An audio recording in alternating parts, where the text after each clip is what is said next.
Cette semaine, j'ai animé un nouvel atelier et cette fois c'était sur la gestion du stress. Salut tout le monde, c'est Corentin, j'espère que vous allez bien et bienvenue dans cette nouvelle vidéo. Cette fois-ci, on va parler de stress comme vous l'avez vu dans le titre. Avant toute chose, je tenais à préciser que la vidéo sera relativement courte, rapide et je vais essayer de faire le moins de cuts possible. Pourquoi? Tout simplement parce que ça a été une semaine très compliquée pour moi, c'est-à-dire que j'avais énormément de choses à faire et j'ai pas trouvé le temps de faire cette vidéo plus en avance.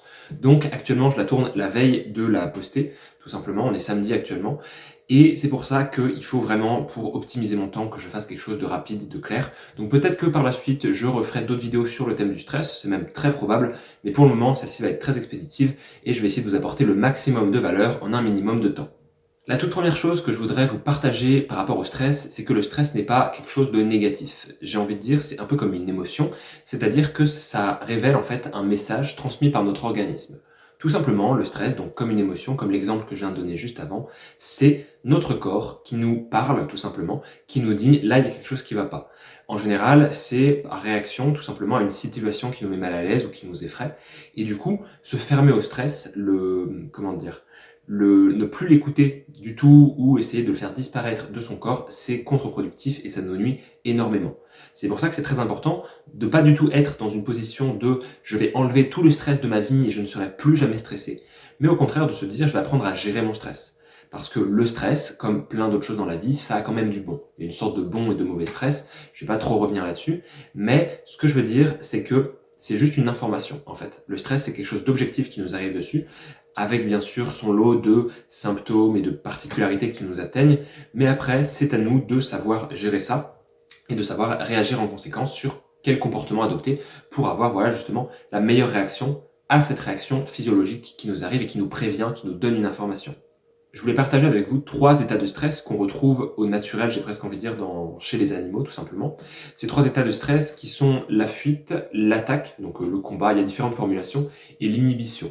Je vais vous expliquer en détail ce que sont ces trois états de stress et vous allez comprendre en fait qu'on peut tout simplement tisser des liens avec nous, ce qui nous arrive personnellement.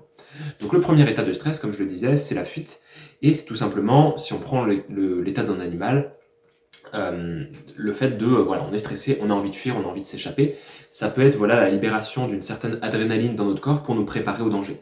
Et par exemple, l'une des particularités chez l'être humain, ça pourrait être justement d'être un petit peu nerveux juste avant une situation qui nous stresse.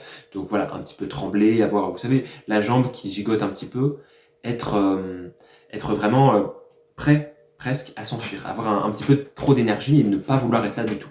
Donc ça, première chose. Le deuxième état de stress, ça va donc être l'attaque, l'agressivité, un comportement assez agressif parfois. Ça va être au contraire les gens qui, sous l'état du stress, sous l'influence du stress plutôt, vont être assez agressifs. Ils vont être très à fleur de peau. Je ne sais pas si vous voyez un petit peu l'idée, mais c'est ce côté de mal réagir. Si ils sont stressés, on leur fait une remarque, ils vont mal la prendre, etc. Ils peuvent rapidement en venir aux mains, ils peuvent vouloir chercher à se battre, même si par exemple, imaginons, il y a une salle d'attente avec des gens qui attendent tous pour un entretien d'embauche et que plusieurs personnes subissent ce stress de manière agressive, un petit peu d'attaque, les tensions peuvent rapidement monter et il est tout à fait probable que des personnes puissent même du coup se battre juste avant l'entretien parce qu'il faut évacuer ça, tout simplement. Et le dernier état de stress qu'on peut retrouver dans le règne animal, j'ai presque envie de dire, c'est l'inhibition. Alors qu'est-ce que c'est que l'inhibition?